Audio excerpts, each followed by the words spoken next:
ನಮಸ್ಕಾರ ವೀಕ್ಷಕರೇ, ಶುಭೋದಯ. ನಿಮ್ಮೆಲ್ಲರಿಗೂ ಕೆಪಿ ನಂಜುಂಡಿರವರ ಲಕ್ಷ್ಮಿ ಗೋಲ್ಡ್ಸ್ ಪ್ಯಾಲೇಸ್ ಅರ್ಪಿಸುವ ಬೃಹತ್ ಬ್ರಹ್ಮಾಂಡ ಕಾರ್ಯಕ್ರಮಕ್ಕೆ ಪ್ರೀತಿಯ ಆದರದ ಸ್ವಾಗತ, ಸುಸ್ವಾಗತ. ನಮ್ಮಲ್ಲಿದ್ದು ಪರರಿಗೆ ಹಂಚಬಹುದಾದಂತಹ ಒಂದೇ ಒಂದು ವಸ್ತು ಎಂದರೆ ಅದು ಸುಖ. ನಾವು ಕೂಡ ಸುಖಿಗಳಾಗೋಣ, ಬೇರೆಯವರನ್ನು ಸುಖವಾಗಿರೋದಕ್ಕೆ ಬಿಡೋಣ ಅಂತ ಹೇಳ್ತಾ ಬನ್ನಿ ಗುರೂಜಿ ಅವರನ್ನ ಕಾರ್ಯಕ್ರಮಕ್ಕೆ ಸ್ವಾಗತಿಸುವ ಮುಖೇನ ನಮ್ಮ ಇಂದಿನ ಕಾರ್ಯಕ್ರಮವನ್ನ ಪ್ರಾರಂಭಿಸೋಣ. ಶ್ರೀಯುತರು ಶ್ರೀ ಸಂಪೂರ್ಣ ಸನಾತನ ಧರ್ಮ ಸಂರಕ್ಷಣಾ ಸಮಿತಿಯ ಸಂಸ್ಥಾಪಕರು ಹಾಗೂ ಶ್ರೀ ಸಂಪೂರ್ಣ ವರಮಹಾಲಕ್ಷ್ಮಿ ಮಹಾಸಂಸ್ಥಾನದ ವ್ಯವಸ್ಥಾಪಕ ನಿರ್ದೇಶಕರು, ನಮ್ಮೆಲ್ಲರ ಪ್ರೀತಿಯ ಗುರುಗಳು ಶ್ರೀ ನರೇಂದ್ರ ಬಾಬು ಶರ್ಮಾ ಗುರೂಜಿಯವರು. ಗುರುಜಿ ನಮಸ್ತೆ. ಬೃಹತ್ ಬ್ರಹ್ಮಾಂಡ ಕಾರ್ಯಕ್ರಮಕ್ಕೆ ಪ್ರೀತಿಯ ಸ್ವಾಗತ ಗುರುಜಿ ತಮ್ಗೆ. ನಮಸ್ಕಾರ ಗುರುಜಿ. ಇವತ್ತು ಶುಕ್ರವಾರ, ಯಾವ ವಿಶೇಷ ಮಾಹಿತಿ, ಹಾಗೆ ರಾಮೇಶ್ವರ ಕ್ಷೇತ್ರದ ಕುರಿತು ಯಾವ ವಿಶೇಷ ಮಾಹಿತಿಯನ್ನ ನೀಡ್ತಿದ್ದೀರಾ? ಎಲ್ಲ ವೀಕ್ಷಕ ಬಾಂಧವರಿಗೆ ಪರಿಪೂರ್ಣವಾದ ಸ್ವಾಗತ ನಿಮ್ಮೆಲ್ಲರ ಬ್ರಹ್ಮಾಂಡ ಲೋಕಕ್ಕೆ. ಇವತ್ತಿನ ದಿವಸ ಬಹಳ ಸಂತೋಷ ಪಡಬೇಕು. ಯಾಕೆಂದ್ರೆ ಸೀತಾಮ್ಮನವರು ಬಿಡುಗಡೆ ಆಗಕ್ಕೆ ಮೊದಲು ವಿಚಾರ ಅಂದ್ರೆ ಪಟ್ಟಾಭಿಷೇಕ ಹೊಂದಿರತಕ್ಕಂಥ ರಾಮನು ಎಂಥ ಒಂದು ಆನಂದ ಪಟ್ಟಿದ್ದ. ರಾಮನ ಪಟ್ಟಾಭಿಷೇಕ ಮೊದಲೇ ಮಾಡಬೇಕು ಅಂದಾಗ ಆವತ್ತಿನ ದಿವಸ ಅಕಸ್ಮಾತ್ ಮಂದರ ಏನೇ ಕಾಲಕ್ಕೂ ಕೈಕೈಗೆ ಬೆಂಕಿಯನ್ನು ಹಚ್ಚದೇ ಇದ್ದಿದ್ರೆ ಮನೋಬೆಂಕಿಯನ್ನ ನೋಡೆ, ಯಾವ ಕಾಲಕ್ಕೂ ಭರತ ಕಣಪ್ಪ ಈ ರಾಜ್ಯವನ್ನು ಆಳ್ಬೇಕಾದ್ದು, ನಿನ್ನ ಮಗ ಬಿಟ್ಟುಬಿಟ್ಟು ಕೌಸಲ್ಯನ ಮಗನೇ ಆದಲ್ದೆ ಏನು ಚೆನ್ನಾಗಿರುತ್ತೆ ಅಂತ ಹೇಳಿ ಆ ಬೆಂಕಿಯನ್ನು ಹಚ್ಚದೇ ಇದ್ದಿದ್ದರೆ ರಾಮಾಯಣ ನಡೀತಾ ಇತ್ತ. ಕೈ ಅಕಸ್ಮಾತ್ ಬೇಜಾರು ಮಾಡ್ಕೊಳ್ಳದೆ ಇದ್ದಿದ್ರೆ ದಶರಥ ಮಹಾರಾಜನ ಮೇಲೆ ಏನ್ರಿ ನನ್ನ ಮಗನ ಮೇಲೆ ಯಾವ ಕಾಲಕ್ಕೂ ನಿಮ್ಗೇನು ದ್ವೇಷನ, ಅವನಿಗೆ ಪಟ್ಟವನ್ನು ಏರಿಸಿ ರಾಮ ಇರ್ತಾನೆ, ಅದಕ್ಕೇನಂತೆ, ಜನಕ ಮಹಾರಾಜನಿಗೆ ಏಕೈಕ ಪುತ್ರಿ, ಆ ರಾಜ್ಯವನ್ನು ಅವನು ಅಳ್ಕೊಂತಾನೆ, ನಮ್ಮ ಮಗನಿಗಂತೂ ಯಾವುದು ಬೇರೆ ಪಟ್ಟ ಇಲ್ಲ, ನಮಗಿದೊಂದೇ ರಾಜ್ಯ, ಅದರಿಂದ ಇವನೇ ರಾಜ ಆಗಲಿ ನಮ್ಮ ಅರ್ಥ, ಅದನ್ನ ಮಾತು ಕೊಡಿ ಅಂತ. ಖಂಡಿತ ಕಣೆ, ಅಕಸ್ಮಾತ್ ಇದ್ರು ಭರತನಿಗೆ ಪಟ್ಟಾಭಿಷೇಕ ಮಾಡೋಣ, ಆದರೆ ರಾಮನ್ ಕಾಡು ಕಳಿಸ್ಬೇಡ, ಬೇಡ ಬೇಡ, ಅಕಸ್ಮಾತ್ ಇಲ್ಲಿದ್ರೆ ಮರ್ಯಾದೆ ಇರಲ್ಲ, ಅವನು ಆಚೆ ಹೋಗ್ಲಿ, ಅಜ್ಞಾತವಾಸವನ್ನ ವನವಾಸವನ್ನು ಅನುಭವಿಸಲಿ ಅಂತ ಹೇಳಿ ಶಾಪವನ್ನು ಅವತ್ತು ಹಾಕದೇ ಇದ್ದಿದ್ರೆ ಈ ಕಾಲಕ್ಕೆ ಖಂಡಿತ ರಾಮಾಯಣ ಅನ್ನೋದು ಅರ್ಥ ಇರ್ತಿತ್ತ. ಅಯ್ಯೋ, ರಾಮನಿಗೆ ಅಕಸ್ಮಾತ್ ಆಂಜನೇಯ ಸಿಗದೇ ಇದ್ರೆ, ಆಂಜನೇಯನಿಗೆ ಅಕಸ್ಮಾತ್ ರಾಮ ಸಿಗದೇ ಇದ್ರೆ ರಾವಣ ಲಂಕೆಯಲ್ಲಿ ಏನಾಗ್ತಿದ್ನೋ, ರಾವಣೇಶ್ವರನು ಇವತ್ತಿಗೂ ಇರ್ತಿದ್ನ.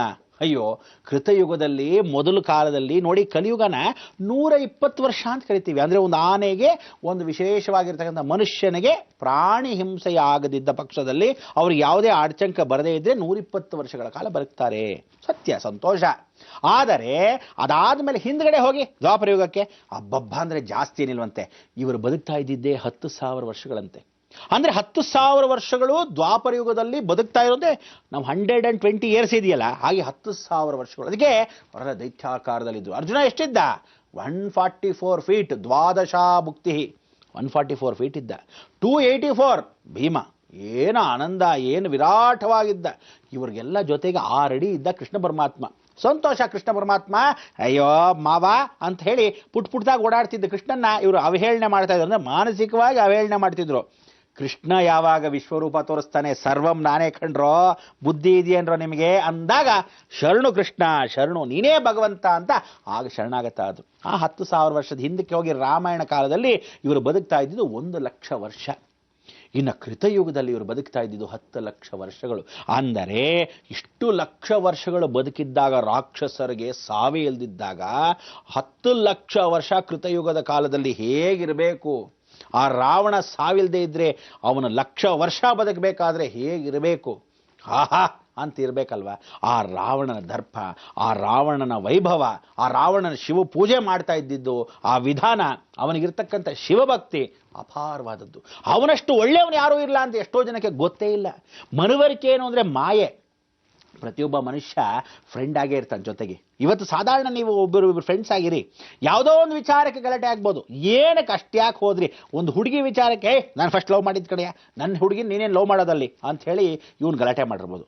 ಅಯ್ಯೋ ಕೂತ್ಕೋ ಸಾಕು, ನನ್ನ ಫ್ರೆಂಡ್ ಅವಳು ಮೊದಲಿಂದ, ನೀನೇನು ಇಟ್ಕೊಂಡು ಹೋಗೋದು ಅನ್ನೋ ರೀತಿ ಇನ್ನೊಬ್ಬನು. ಈ ರೀತಿ ಸಣ್ಣ ಪುಟ್ಟಕ್ಕೆ ನೀವು ಪುಟ್ಗೋಸಿ ಇಷ್ಟು ಜಗಳ ಮಾಡಬೇಕಾದ್ರೆ ಆ ಕಾಲಕ್ಕೆ ಒಂದು ಮಾಯೆ ಆವರಿಸ್ಕೊಂಡರೆ ಎಂಥ ಒಂದು ದೈತ್ಯ ರಾಕ್ಷಸ ಶಿವನ ಭಕ್ತ ಆಗಿರೋನು ಗೊತ್ತಿರಲ್ವಾ? ಸೀತಾ ಸ್ವತಃ ಅವನ ಮಗಳು ಅಂತ ಅವನಿಗೆ ಚೆನ್ನಾಗಿ ಗೊತ್ತು, ಜ್ಞಾನೋದಯ ಆಗಿತ್ತು. ಸೀತಾಮ್ಮನವರು ಇನ್ನೇನೂ ಅಲ್ಲ, ನನ್ನ ಮಗಳೇ. ಆ ಮಂಡೋದರಿ ಆಗಿರ್ತಕ್ಕಂಥ ಸಮಯದಲ್ಲಿ ಅವಳನ್ನ ನೀರಲ್ಲಿ ಕಳಿಸಿದಾಗ ಅದನ್ನು ನೋಡ್ಕೊಂಬಂದಾಗ ಆ ಪೆಟ್ಟಿಗೆಯಲ್ಲಿ ಸಿಕ್ಕಿದವಳೆ ಸೀತಾ ಅನ್ನೋದು ಅವನಿಗೆ ಚೆನ್ನಾಗಿ ಗೊತ್ತು. ಮಹಾಶಿವಭಕ್ತ, ಮಹಾಜ್ಞಾನಿ ಅವನು. ಮೃತ್ಯುವನ್ನ ತಾನು, ತನ್ನ ಮೃತ್ಯುವನ್ನೇ ರಾಮನಿಗೆ ಬರ್ಕೊಟ್ಟಾಗ ಎಂಥ ವೈಭವ! ಅಂಥ ಒಂದು ದೃಶ್ಯವನ್ನ ನಾ ಭೂತೋ ನಾ ಭವಿಷ್ಯತಿ ಯಾರೂ ಬರ್ಕೊಟ್ಟಿಲ್ಲ ಇದುವರ ತನಕ.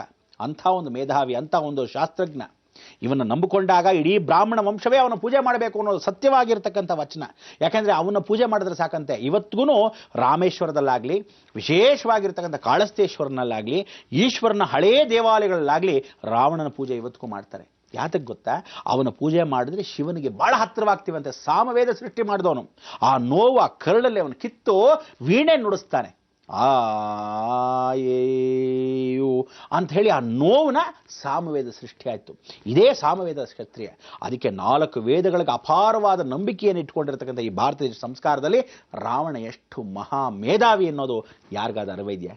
ಆದರೆ ಒಂದು ಕಿಂಚಿತ್ತು ಮೋಹ ಮಾಯೆ ಬಂದಾಗ ಪ್ರತಿಯೊಬ್ಬ ಮನುಷ್ಯನು ಎಂಥ ಪದವಿಲಿದ್ದರೋ ಮರ್ತು ಹೋಗ್ತಾನೆ ತಾನಾಗಿ. ಆಗ ಇವನಿಗೆ ಆವರಿಸ್ಕೊಂಡಿರ್ತಕ್ಕಂಥ ಮಾಯೆಯಲ್ಲಿ ಆ ಸೀತೆಯನ್ನು ಅಪಹರಣ ಮಾಡಿಕೊಂಡ. ಕಾರಣವಾಗಿರ್ತಕ್ಕಂಥದ್ದು ಇಲ್ಲದೇ ಇದ್ರೆ ಅವನ ಸಾವು ಹೇಗಾಗಬೇಕು? ಜಯ ವಿಜಯರಾಗಿರ್ತಕ್ಕಂಥ ಇವರಿಗೆ ಹಾಕಿರ್ತಕ್ಕಂಥ ಶಾಪ ರಾಮನ ಮುಖಾಂತರವಾಗಿ ನಾರಾಯಣನೇ ಸ್ವತಃ ಬಂದು ಸಾಯಿಸಬೇಕಾಗಿರ್ತಕ್ಕಂಥ ವಿಚಾರಗಳು ಹೇಗೆ ನಡೀತಿತ್ತು? ಆಗ್ತಿರ್ಲಿಲ್ಲ. ಇದೆಲ್ಲ ಸಾಧಾರಣ ಅನ್ಕೋಬೇಡಿ. ಇಂಥ ಒಂದು ಕಪಿಶ್ರೇಷ್ಠ ಆಗಿರ್ತಕ್ಕಂಥ ಇವರಿಬ್ಬರ ಭಕ್ತಿಗೆ ಮೆಚ್ಚಿರ್ತಕ್ಕಂಥವನು ಸಾಕ್ಷಾತ್ ಪರಮೇಶ್ವರ. ಒಬ್ಬನಿಗೆ ಭಕ್ತನಾದ, ಇನ್ನೊಬ್ಬನಿಗೆ ವಿಶೇಷವಾಗಿರ್ತಕ್ಕಂಥ ಅವತಾರವನ್ನು ತೋರಿಸ್ದ. ಅದೇ ಮಾರುತಿರಾಯ. ಅದಕ್ಕೆ ಅಂಥ ಆಂಜನೇಯ ಸ್ಮರಣೆ ಯಾವ ಕಾಲಕ್ಕೆ? ಜಾಂಬುವಂತ ಕರಡಿಯಾಗಿದ್ದ. ಆ ಜಾಂಬುವಂತ ಎಂಥ ಜನ್ಮದಿಂದ ಕಾಯ್ಕೊಂಡು ಕೂತಿದ್ದ. ಕೃಷ್ಣ ಪರಮಾತ್ಮನ ಜನ್ಮದವರೆಗೂ ಇರ್ತಾನೆ. ಯಾತಕ್ಕೆ?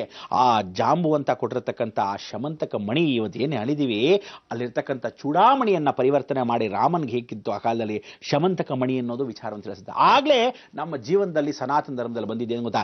ಮಣಿ ಮಂತ್ರ ಔಷಧ. ಆ ಮಣಿ ಮಂತ್ರ ಔಷಧ ವಿಚಾರಗಳನ್ನು ತಮಗೆ ಎಷ್ಟೋ ಸರಿ ತಿಳಿಸಿದ್ದೀನಿ, ಆದರೂ ತಿಳಿಸ್ತೀನಿ ಇವತ್ತಿನ ದಿವಸ. ಅದಕ್ಕೆ ಸಮಯ ಬೇಕು, ನೀವು ಕೂತ್ಕೊಂಡಿರಬೇಕು, ನಾ ಬರಬೇಕು.